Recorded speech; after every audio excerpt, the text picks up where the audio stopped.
Sir నమస్కారం sir. నమస్తే అండి. సార్ కేంద్ర ప్రభుత్వం ప్రవేశపెట్టబోతున్న వక్ఫ్ బిల్లుని మన జగన్మోహన్ రెడ్డి గారు వ్యతిరేకించారు సార్. అంటే ఈయన ఫస్ట్ టైం ఇలా కేంద్ర ప్రభుత్వానికి లేకపోతే బీజేపీకి వ్యతిరేకంగా మాట్లాడడం కానివ్వండి చేయడం ఇదే ఫస్ట్ టైం. ఎందుకు ఈ విధంగా వ్యతిరేకంగా వెళ్తున్నారు? మొన్నటి వరకు కూడా అధికారంలో ఉన్నప్పుడు అంతకుముందు కూడా ఎప్పుడు కూడా బీజేపీ అంటగాగే ఉన్నారు కానీ ఎప్పుడు కూడా ఈ విధంగా ప్రవర్తించలేదు. మరి ఇప్పుడు మోదీకి ధిక్కరించడం వెనుక ఉన్న ఈయన వ్యూహం ఏంటి? మోదీని ధిక్కరించటమా లేకపోతే ఎన్డీఏ ప్రభుత్వానికి వ్యతిరేకంగా మాట్లాడటం అనేది ఈ రోజున కొత్త ఏం కాదు. మొన్న బడ్జెట్ ప్రతిపాదన సందర్భంగా బడ్జెట్ ప్రవేశపెట్టిన సందర్భంగా రాజ్యసభలో విజయసాయి రెడ్డి గారు చాలా సీరియస్ గానే మాట్లాడుతూ బడ్జెట్ ప్రతిపాదనల మీద చాలా మంది ఇండియా కూటమి వాళ్ళు ఏదో ఆంధ్రప్రదేశ్ బడ్జెట్ లా కనిపిస్తోంది అన్న వ్యాఖ్యలు చేశారు సభలోనే ఫ్లోర్ మీద. చేసినప్పుడు వాళ్ళ మాటల్ని ఖండిస్తూ ఇదేమో ఆంధ్రప్రదేశ్ బడ్జెట్ ఏం కాదు, అక్కడ ఆంధ్రప్రదేశ్కి ఒరగబెట్టింది ఏమీ లేదు, వీళ్ళు అప్పిప్పిస్తామనే మాట చెప్పారు తప్ప గ్రాంట్ ఇస్తామనే మాట ఎక్కడా చెప్పలేదు ఆవిడ. కాబట్టి ఇదేదో ఆంధ్రప్రదేశ్ ప్రజలకి ఏదో ఉండి వార్చేస్తోంది కేంద్ర ప్రభుత్వం అనే అభిప్రాయం కలిగేలాగా మీరు వ్యాఖ్యానించకండి అని ఇండియా కూటమి సభ్యులను ఉద్దేశించి మాట్లాడాడు ఆయన పార్లమెంట్లో, రాజ్యసభలో. విజయసాయి ఆ బయట ఉంటుంది వీడియో, ఒకసారి వెరిఫై చేసుకోండి. అంటే నిజానికి అదే టైంలో ధర్నా జరిగింది ఢిల్లీలో. ఆంధ్రప్రదేశ్లో వైఎస్ఆర్సీపీని టార్గెట్ చేసి దాడులు జరుగుతున్నాయి, హత్యలు జరుగుతున్నాయి, ఆత్మహత్యలకు ప్రేరేపిస్తున్నారు, వీటిని ఎదుర్కోవాలి అని చెప్పి ఆయన ఢిల్లీలో ధర్నా చేశాడు జగన్మోహన్ రెడ్డి. ఆ ధర్నా కార్యక్రమానికి ఇండి కూటమి నుంచి అఖిలేష్ యాదవ్ లాంటి నాయకులు వచ్చి హాజరై ఆశీర్వదించారు కానీ ఎన్డీఏ కూటమి నుంచి ఏ ఒక్కరో అటువైపు తొంగి చూడలేదు. చాలా కాన్షియస్గానే ఉంది కండిషన్. అలాగని చెప్పి ఆయన ఓటమి తర్వాత ఇండి కూటమి వైపు టర్న్ అయ్యి ఏం లేడు జగన్మోహన్ రెడ్డి గారు. ఆయన స్పీకర్ ఎన్నిక సందర్భంగా, ఓం బిర్లా ఎన్నిక సందర్భంగా ఆయన 4 ఎంపీలు ఆయనకు అనుకూలంగానే ఓటేశారు. నిజానికి బీజేపీ ఆంధ్రప్రదేశ్లో చంద్రబాబు పార్టీతో పొత్తు పెట్టుకోవడానికి చాలా కాలం ఆలోచించింది. పవన్ కళ్యాణ్ ప్రకటించగానే వాళ్ళు వెంటనే వచ్చే పవన్ రూట్ మ్యాప్ ఇస్తామని చెప్పలా, వెయిట్ చేసి ఆఖరి నిమిషంలో ఓకే చెప్పారు, కలుద్దాం మనం కలిసి వెళ్దామని. ఎందుకు ఆగారంటే అప్పటి వరకు జగన్మోహన్ రెడ్డికి ఎక్కువ సీట్లు వస్తాయా, తెలుగుదేశం పార్టీకి క్రేజ్ ఉందా, దీని కండిషన్ ఏమిటి అనేది బేరీజు వేశారు. ఆ బేరీజు వేసి ఆ బేరీజులో కొంత ఎడ్జ్ ఉంది చంద్రబాబు నాయుడు వైపు, కొంత టర్న్ అయి ఉంది సీను. సో ఎంపీలు వాళ్ళకి కావాల్సింది, ఆంధ్రప్రదేశ్లో నెగ్గినటువంటి ఎంపీలు అందరూ తమ దొడ్లో ఉండాలి. జగన్మోహన్ రెడ్డి ఎంపీలు ఎలాగో తమ దొడ్లో ఉంటారు. చంద్రబాబుకి ఎక్కువ ఎంపీలు ఒకవేళ వస్తే అది మన అవతల కాంపౌండ్లోకి వెళ్ళిపోతే ప్రమాదం. కాబట్టి చంద్రబాబుకి మద్దతు ప్రకటించి జగన్ని బయట వదిలేసి చంద్రబాబును గెలిపించి ముఖ్యమంత్రిని చేసి ఆయన ఎంపీలను తీసేసుకెళ్ళిపోయి, ఇప్పుడు పరిస్థితి ఎలా తయారైందంటే అసలు ఆ ఎంపీలను ఇచ్చింది కూడా వాళ్లే, చంద్రబాబుకి అధికారం ఇచ్చింది కూడా వాళ్లే అనే పరిస్థితి ఎస్టాబ్లిష్ అయిపోయింది. ఇప్పుడు ఫ్యాక్ట్ ఏమిటా ఎస్టాబ్లిష్ అయిన ఫ్యాక్ట్ ఏమిటి? ఆంధ్రప్రదేశ్లో జరిగినటువంటి ఎన్నికల్లో 12.5% ఓట్లు అదనంగా లెక్కింపు జరిగింది అనేది బయటకు వచ్చింది. ఓట్ ఫర్ డెమోక్రసీ అనేటువంటి సంస్థ ఈ విషయాన్ని ప్రకటించిందని చెప్పి ఉండవల్లి గారు బ్లాస్టింగ్ చేశారు. ఆల్రెడీ దాన్ని అందిపుచ్చుకుని, అంటే ఆ 12.5% ఆ 40% కలిపితే చంద్రబాబు ముఖ్యమంత్రి అయి ఉండే అవకాశమే లేదు. కాబట్టి టోటల్గా చంద్రబాబు విజయము లేకపోతే కూటమి విజయము, ఇది యాంత్రిక తాంత్రిక విజయముగా నిర్ధారణ జరిగినటువంటి సందర్భం ఉంది ఇప్పుడు. సో జగన్మోహన్ రెడ్డి స్ట్రెంగ్త్ సీరియస్గా దెబ్బతింది అనుకునే కండిషన్ లేదు. కాబట్టి తన పార్టీని తీసుకెళ్లి కాంగ్రెస్లో విలీనం చేయటమో లేకపోతే మరో చోట విలీనం చేయటమో అనే కార్యక్రమం అక్కర్లేదు. మ్యాక్సిమం చేస్తే అరెస్టులు చేసుకుంటారు, లేకపోతే తీసుకెళ్లి జైల్లో పెట్టుకుంటారు. పెట్టుకోవడం వలన పోయింది ఏముంది? తన ఉనికిని కాపాడుకోవాల్సినటువంటి అవసరం ఉంది ఇప్పుడు ఆయనకి. అందుకని రెండోది తన ఓట్ బ్యాంక్ని సెక్యూర్ చేసుకోవాల్సిన బాధ్యత కూడా ఉంది అతను. ఆ ఓట్ బ్యాంకులో ఆయన క్లియర్గా ఎన్నికల సందర్భంగా తన ఓట్ బ్యాంకుని ప్రపంచానికి చెప్పేశాడు, ఎక్స్పోజ్ చేశాడు. నా ఎస్సీ, నా బీసీ, నా ఎస్సీ, నా ఎస్టీ, నా బీసీ నా మైనారిటీ అన్నాడు ఆయన. నా మైనారిటీకి ఇబ్బంది కలిగించేది అది.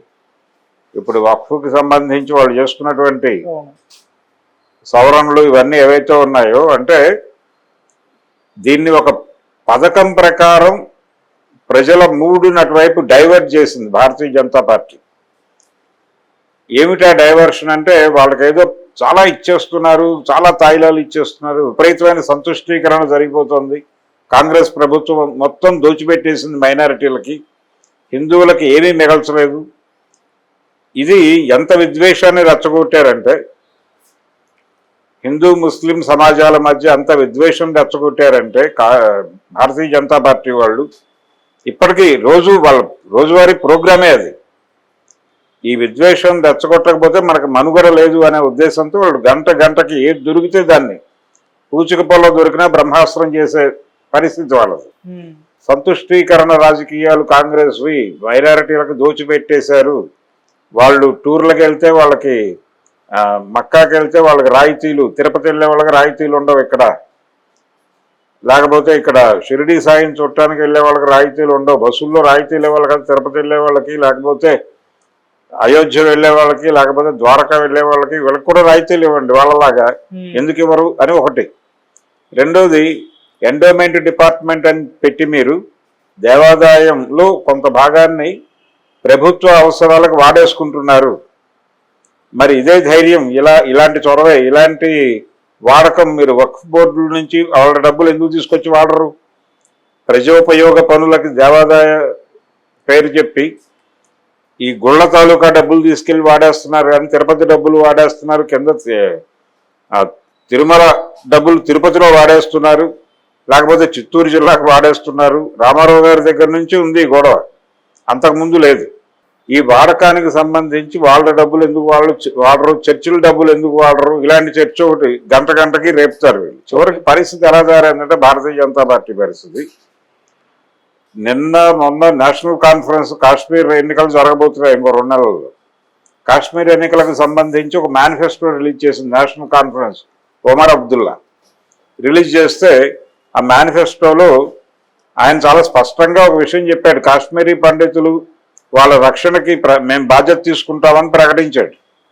దాన్ని హైలైట్ చేయకుండా దానిలో 2 ప్రాంతాల గురించి ప్రస్తావన ఉంది ఆ మేనిఫెస్టోలో. ఆ 2 ప్రాంతాల ప్రస్తావన ఏంటంటే, ప్రస్తావించేటప్పుడు ఏం చేశాడు ఆయన, దానికి ఆ ప్రాంతాన్ని ముస్లింలు ఒకలా పిలుచుకుంటారు, హిందువులు ఒకలా పిలుచుకుంటారు. ముస్లింలు పిలుచుకునే పేరు పెట్టి హిందువులు పిలుచుకునే పేరును కూడా పక్కన పెట్టి దానికి బ్రాకెట్ వేసాడు.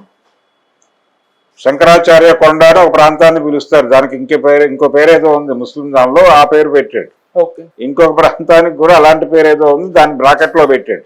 బ్రాకెట్లో పెట్టి ఇది చేసి 53 నాటి పరిస్థితి పునరుద్ధరించడానికి ప్రయత్నం చేస్తామని చెప్పి, అలాగే 370 ఆర్టికల్ని రద్దు చేసినటువంటి పరిస్థితి మీద మేము వ్యతిరేకంగా నిలబడతాం, దాన్ని తిరిగి రిస్టోర్ చేయడానికి ప్రయత్నం చేస్తాం, ఇవన్నీ మాట్లాడుతూ ఈ ప్రాంతాల ప్రస్తావన చేస్తూ హిందూ పేర్లను బ్రాకెట్లో పెట్టారంటే, వీళ్ళు అధికారంలోకి వస్తే ఇక్కడ ఉన్నటువంటి హిందూ దేవాలయాలని కూడా కూల్చేస్తారు, మసీదులు కట్టేస్తారు, ఇదంతా ముస్లిం మయమైపోతుంది అనే భయాన్ని ఇప్పుడు ఆ మేనిఫెస్టోలో చిన్న వాక్యం, ఆ వాక్యం ఆధారం చేసుకుని విషయం చిమ్మేస్తున్నారు వాళ్ళు వాట్సాప్లో. తెల్లారలేస్తే అదే వార్త, వాట్సాప్ ఓపెన్ చేయగానే ఫాట్మని ఏమిటిది అని చెప్పి వాళ్ళ మేనిఫెస్టో డౌన్లోడ్ చేసి చూస్తే 2 వాక్యాలు. ఆ 2 వాక్యాలకి ఇంత విషయం చెబుతున్నారు. ఇదే వీళ్ళు వక్ఫ్ బోర్డు బిల్లు సవరణకు కూడా అంత డ్రామా నడిపారు, అంత మోటివేట్ చేశారు జనాలు. ఇస్లాంకి వ్యతిరేకంగా హైందవులను మోటివేట్ చేయడం కోసం ఏం చేయడానికన్నా చేస్తున్నారు. అదేదో వాళ్ళకి ఇస్లాం మీద ద్వేషం ఉంది కాదు, ఇక్కడ ఉన్న ప్రధాన శత్రువు కనబడకుండా ఉండటానికి, ఈ దేశ ప్రజల ప్రధాన శత్రువులైనటువంటి గుజరాతీ మార్వాడీలు, గుజరాతీ బనియాలు, రాజస్థానీ మార్వాడీలు అనే విలన్లని ప్రజల దృష్టి నుంచి కనుమరుగు చేయడం కోసం ఇస్లాంను పట్టుకొచ్చి పెడుతున్నారు. ఇస్లాం వ్యతిరేకతను రెచ్చగొట్టడం ద్వారా హిందూ కన్సాలిడేషన్ చేసి ఆ హిందూ ఓట్లను తన బ్యాంకులో వేసుకోవటం. సో ఇది మైనారిటీస్ని డెఫినెట్గా హర్ట్ చేసే బిల్లు కాబట్టి నా మైనారిటీ ఓట్లు పోతాయని జగన్మోహన్ రెడ్డి గారు కూడా దీనికి అనుకూలంగా వేసేస్తే ఇబ్బంది పడతాడు ఆయన. అండర్ గ్రౌండ్లో ఏదైనా సహకారం అందించవచ్చు, కానీ ఈయన ఓపెన్ గ్రౌండ్లో మైనారిటీ ఓట్ బ్యాంకును వ్యతిరేకంగా పెట్టుకోవడానికి సిద్ధంగా లేడు. అందుకని ఆయన వ్యతిరేకించాలని డిసైడ్ అయ్యాడు. ఓకే. అలాగే ఇప్పుడు అంత కాకటం వల్ల వచ్చిన ప్రయోజనం కూడా ఏమీ లేదు. ఎన్నికల ముందు మళ్ళీ తిరిగి కొత్త ఈక్వేషన్స్ ముందుకు వస్తాయి. ఇప్పుడు ఎందుకు సెన్సిటివిటీస్ రెచ్చగొట్టుకోవడం అనే మూడ్లో భాగంగా వాళ్ళు వ్యూహాత్మకంగానే బడ్జెట్ సెషన్లో ఈయన మాట్లాడలే. అక్కడ జగన్మోహన్ రెడ్డి ఎక్కడ మాట్లాడలే. కేవలం విజయసాయి రెడ్డి ఒకడు అక్కడ రాజ్యసభలో మాట్లాడాడు, ఒకళ్ళిద్దరు పార్లమెంట్లో ప్రస్తావించే ప్రయత్నం చేశారు, లోక్సభలో కూడా. అయితే విజయసాయి రెడ్డి గట్టిగా మాట్లాడాడు రాజ్యసభలో. జగన్మోహన్ రెడ్డి బహిరంగంగా ఎక్కడ ప్రెస్ కాన్ఫరెన్స్ పెట్టి సెంట్రల్ బడ్జెట్ మీద సీరియస్ సజెషన్స్ ఏమీ పెట్టలే. ఇవాళ మాట్లాడారు తెలివిగా. ఇప్పుడు నోరు విప్పుతున్నాడు. తన అంటే ఒకటి కాన్ఫిడెన్స్ ఏంటంటే తనకి రావాల్సిన అధికారం చంద్రబాబుకి వెళ్ళింది. ఈ 12.5% ఓట్లు నాకు పడాల్సిన ఓట్లు అడిపోయాయనేటువంటి ఒకటి కాన్ఫిడెన్స్ నింపింది ఆయనలో.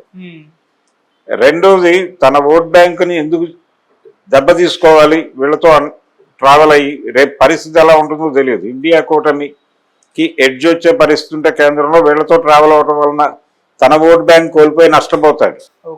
అందుకని చాలా జాగ్రత్తగా ఆచితూచి అడుగులేస్తున్నాడు ఆయన. ఆయన మీద రకరకాల పుకార్లు ఉన్నాయి. అదేదో విలీనం చేస్తాడు కాంగ్రెస్ పార్టీలో, ఇలాంటివన్నీ అవన్నీ చేసే మూడ్లో ఆయన లేడు. రెండోది, కుటుంబ పరిరక్షణ కూడా బాధ్యత తీసుకున్నాడు ఇప్పుడు ఆయన. కుటుంబ సంబంధాలు దెబ్బతిని తన కుటుంబ సభ్యులే తనకు వ్యతిరేకంగా తయారై మొన్న ఎన్నికల్లో ఓటమి పాలు చేశారు అనేటువంటి ఒక విమర్శకు కూడా దాన్ని అడ్రస్ చేయడం కోసం ఇప్పుడు వాళ్ళ మేనమామకి కడప జిల్లా బాధ్యతలు అప్పచెప్పాడు. సో రీబిల్డ్ చేసుకునేటువంటి ప్రయత్నాల్లో ఉన్నాడు ఆయన. పార్టీని రీఆర్గనైజ్ చేసుకోవడం కోసం కసరత్తు ఏదో మొదలుపెట్టాడు. అందులో భాగంగా మాట్లాడాడు తప్ప ఆయనకేదో మైనారిటీల మీద ప్రేమ కారిపోయి కాదు. తన పార్టీని తను పరిరక్షించుకోవడానికి ఉన్న సిచ్యుయేషన్లో దీనికి అనుకూలంగా వెళ్ళటం వలన జరిగే ప్రయోజనం కన్నా కూడా జరుగుతుందేమో అని భ్రమపడే ప్రయోజనం అది. కానీ ఒకవేళ దీనికి మద్దతుగా నిలబడితే అది జరుగుతుందో లేదో తెలియదు. అంటే ఎన్డీఏ నుంచి ఈయనకి ఏదైనా మేలు జరిగితే జరుగుతుందేమో అనే భ్రమతో చేయాలి సపోర్ట్. అది గ్యారంటీ లేదు. కానీ సపోర్ట్ చేస్తే ఇది పోయే గ్యారంటీ మాత్రం ఉంది. అందుకని సపోర్ట్ చేయకపోవడమే బెటర్ అని డెసిషన్ తీసుకుని ఆ మాటలు మాట్లాడుతున్నాడు ఆయన. అది జగన్మోహన్ రెడ్డి గారి వ్యూహం.